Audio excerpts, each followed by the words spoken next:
الحمد لله الذي فرض على المؤمنين الجمعة ليزدادوا إيمانا مع إيمانهم وليصبحوا من الذاكرين والصلاة والسلام على رسول الله نبينا محمد أحسن من ذكر الله قلبا وجسدا وكان ويكون إمام المتقين فصلوات الله عليه وسلامه وعلى آله وصحبه وذرياته وأمته إلى يوم الدين أما بعد فيا أحباب الله وأحباب رسوله صلى الله عليه وسلم أوصي نفسي وإياكم بتقوى الله فقد فاز المتقون فلا تموتن إلا وأنتم مسلمون فقال تعالى مذكرا بذلك يا أيها الذين آمنوا اتقوا الله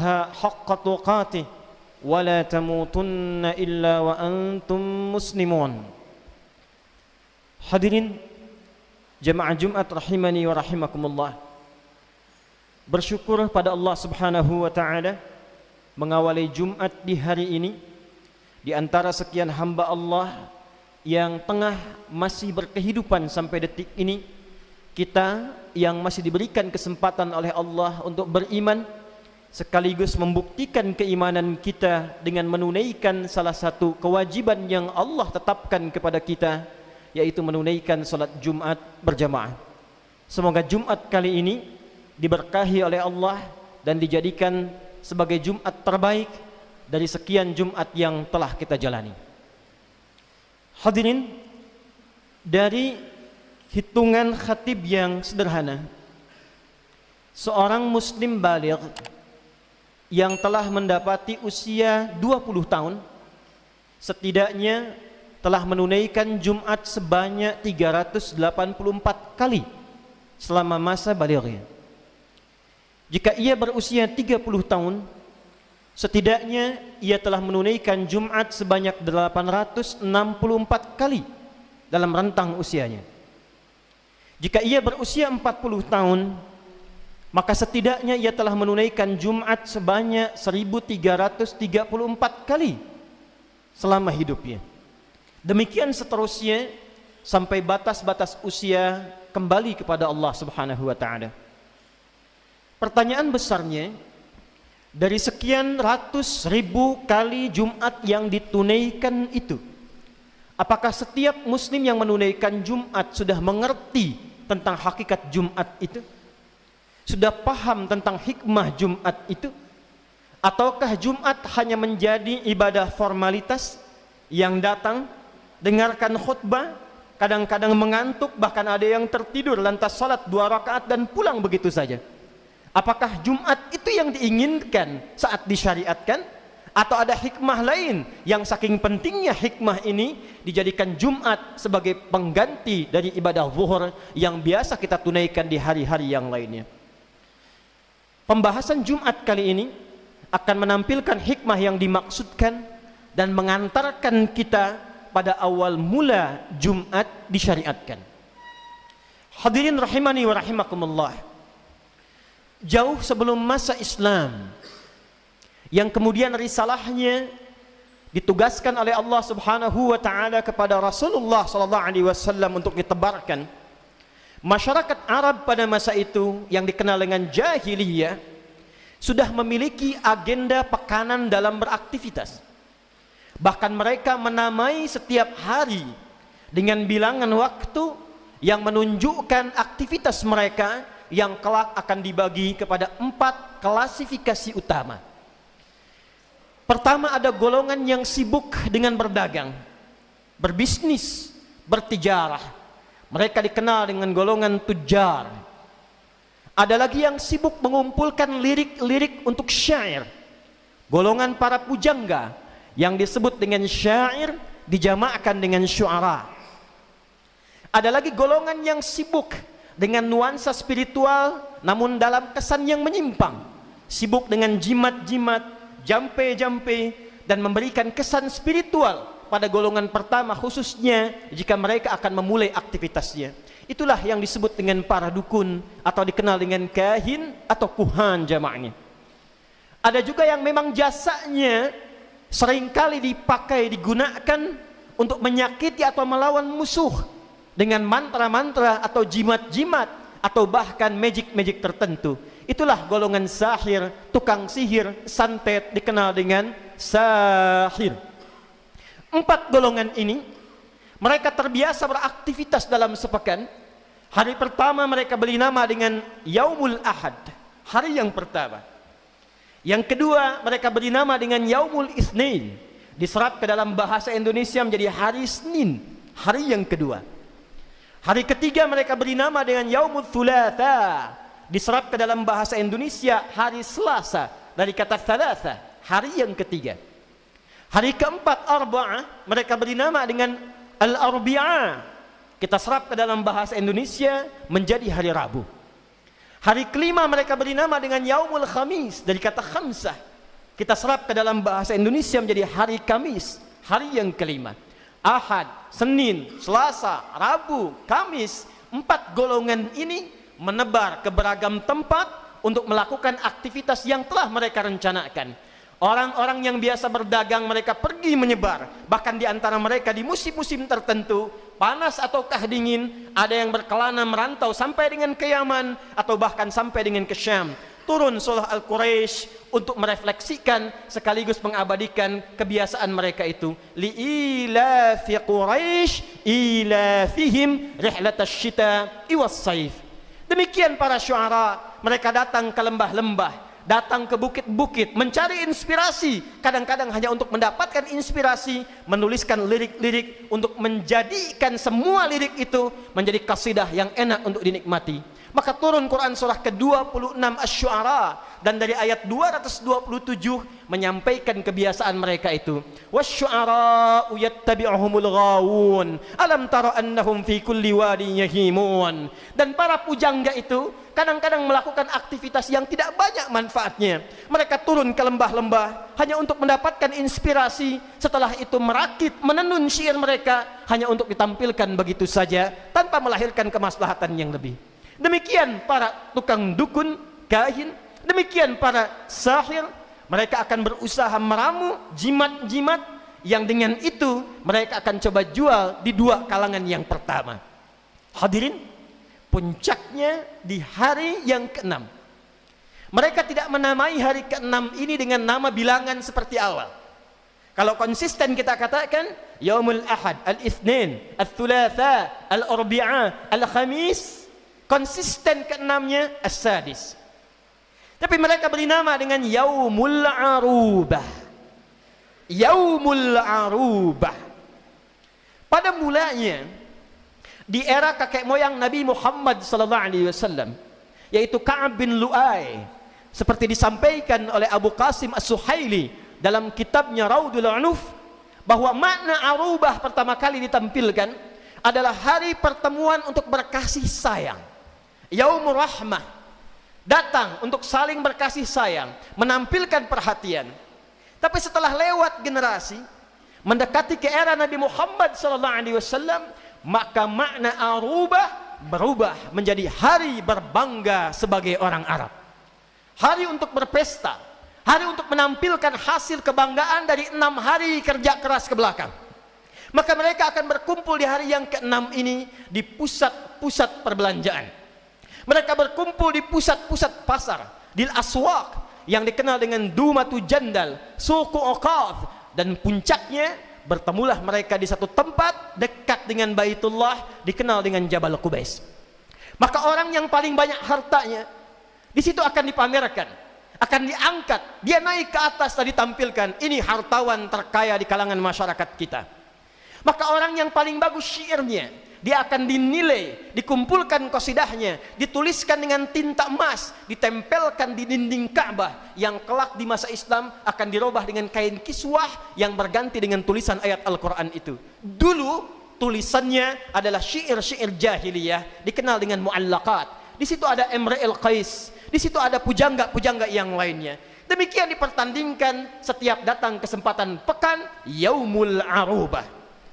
Para dukun, siapa yang paling hebat mantranya? Siapa yang paling sesuai dengan kenyataan di lapangannya? Maka dia akan diangkat menjadi dukun rujukan. tukang sihir yang paling utama. Itulah kebiasaan masyarakat jahiliyah yang setiap pekannya beraktivitas, mencari dunia, mencari karya, lelah, penat, dan puncaknya hanya untuk ditampilkan pesta, foya, ria. Yang kaya semakin meningkat, yang lemah semakin tertindas, yang hebat semakin terangkat. Datanglah Islam, membawa risalah pembebasan, membawa risalah kemuliaan, mengangkat derajat manusia dari nilai kegelapan, ketertinggalan pengetahuan, ketertinggalan moral, ketertinggalan nilai-nilai kemanusiaan, maka diangkat, diberikan cahaya, dan dinaikkan kepada derajat tertinggi yang tidak pernah ditampilkan oleh nilai kemanusiaan pada masa itu. Di antara sekian syariat untuk mengangkat nilai kemanusiaan itu, maka sesaat sebelum hijrah Allah menurunkan kepada Nabi Muhammad sallallahu alaihi wasallam untuk menunjukkan perbedaan antara orang yang sudah beriman dan berislam dengan orang yang belum berislam dan beriman. Turunlah Quran surah ke-62 di ayat yang ke-9 itu, dan merubah nama Yaumul Arubah menjadi nama baru sesuai dengan nama surahnya, surah Al-Jumu'ah. A'udzubillahi minasyaitonir rajim. Ya ayyuhalladzina amanu idza nudiya lis-salati min yaumil jumu'ati fas'au ila dzikrillahi wa dzarul bai'. Dzalikum khairul lakum in kuntum ta'lamun. Ya ayyuhalladzina amanu. Ya harfun nida, huruf panggilan. Dalam gramatikal bahasa Arab ada 14 jenis huruf nida. Ada a, ada aya, ada wa, ada ya. Tapi dalam Quran yang disebutkan hanya satu jenis saja, yaitu ya, disebutkan sebanyak 361 kali. Dalam detil penelitian tentang huruf ya ini, ternyata ya satu-satunya huruf nida yang mewakili semua fungsi 13 yang lainnya. Dia bisa digunakan untuk memanggil yang dekat, yang menengah, bahkan yang jauh, bahkan untuk meminta tolong. Jadi ketika Allah panggil dengan kata ya, seakan Allah ingin mengatakan, ya ayyuhalladzina amanu, hei semua orang yang telah menyatakan dirinya beriman, baik dia merasa dekat, sedang di posisi menengah, ataupun merasa jauh sekalipun. Ayyuha disebutkan 150 kali dalam Al-Quran. Ayyunya munada bimakna taukid, haknya bimakna tanbih. Taukid untuk menguatkan, tanbih untuk mengingatkan. Kata Allah, saya tegaskan kepada siapapun yang telah mengatakan dirinya beriman. Saya ingatkan kepada siapapun yang telah mengatakan dirinya beriman. Siapa itu ya Allah? Alladzina amanu. Alladzina disebutkan 1080 kali dalam Al-Quran. Isim mausul yang menunjukkan pada bentuk jamak tanpa batas. Dia mencakup laki-laki, dia mencakup yang baligh, yang tua, yang biasa, yang merasa status sosialnya tinggi, menengah, ataupun biasa. Kata Allah, sepanjang dia telah menyatakan beriman pada Allah subhanahu wa ta'ala, maka mesti ada perbedaan imannya antara keadaan dirinya sudah beriman dengan yang belum beriman. Idza nudiya lis-salati min yaumil jumu'ati. Jika kalian orang-orang beriman itu sudah diseru tiba panggilan min yaumil jumu'ati, di hari Jumat. Hadirin, turunnya ayat ini sekaligus merubah nama Yaumul Arubah menjadi Yaumul Jum'ah. Pertanyaannya, apa itu Jum'ah? Kenapa namanya mesti Allah rubah dengan Yaumul Jum'ah? Dan meminta setiap insan yang telah beriman, sepanjang dia mengatakan telah beriman, terpanggil dengan panggilan iman itu dan datang untuk mempraktekkan makna Jum'ah. Hadirin, Jumat bukan sekedar nama biasa. Ada yang mengatakan dia berasal dari ijtima'. Bukan sekedar ijtima'. Ijtima' sekedar berkumpul. Tapi Jum'ah setidaknya dia memiliki 3 makna utama. Jum'ah mengandung kata al-jam'u, datang berkumpul. Yang kedua, Jum'ah juga mengandung kata at-ta'aruf, saling mengenal. Al-Jum'ah yang ketiga juga mengandung makna al-ihtimam, saling memberikan perhatian. Jadi yang diharapkan datang ke Jumat itu bukan sekedar Anda datang, duduk mendengarkan khutbah kadang-kadang terkantuk, lantas salat 2 rakaat dan pulang begitu saja. Bukan itu yang diinginkan. Kata Allah, perbedaan insan beriman kalau berkumpul dengan insan yang belum beriman ada penekanan yang berbeda. Insan beriman kalau datang bukan sekedar kumpul. Lihat siapa di sampingnya yang datang itu. Kenali siapa yang duduk di kanan dan kirinya. Perhatikan siapa yang ada di belakangnya. Karena itu tidak pernah ada orang datang Jumat di era Nabi SAW kecuali diketahui siapa yang datang itu, apa keperluannya, apa kebutuhannya, sehingga tidak pernah ada orang datang Jumat kecuali sepulang Jumat selesai kebutuhannya. Hadirin, hadis tentang salat tahiyatul masjid yang diviralkan hanya matannya saja. Qala Rasulullah sallallahu alaihi wasallam, "Idza dakhala ahadukumul masjida fala yajlisa hatta yusalli rak'ataini." Jika ada seorang di antara kalian datang ingin i'tikaf di masjid, maka jangan langsung duduk sebelum dia salat 2 rakaat. Hanya matan yang dilihat.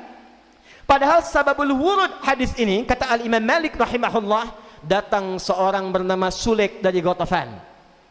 Sulaik bukan berasal dari Madinah, dari Ghatafan, dan belum tahu kebiasaan sabda Nabi yang dipraktekkan oleh masyarakat Madinah.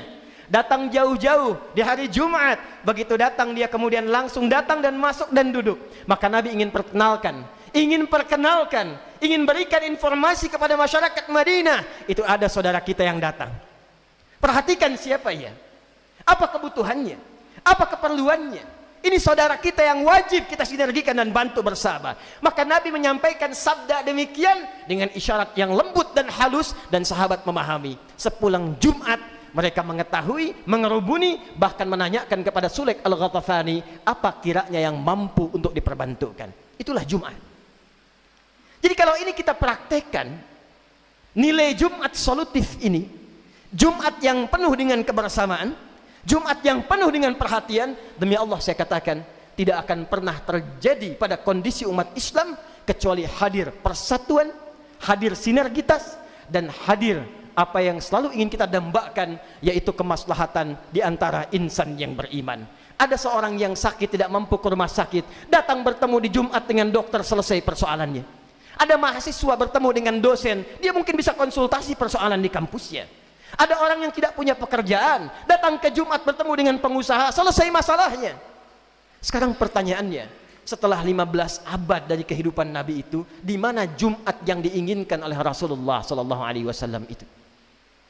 Kalau cuma datang, duduk, berkumpul, pulang, jangankan insan beriman, orang jahiliyah pun bisa melakukan itu.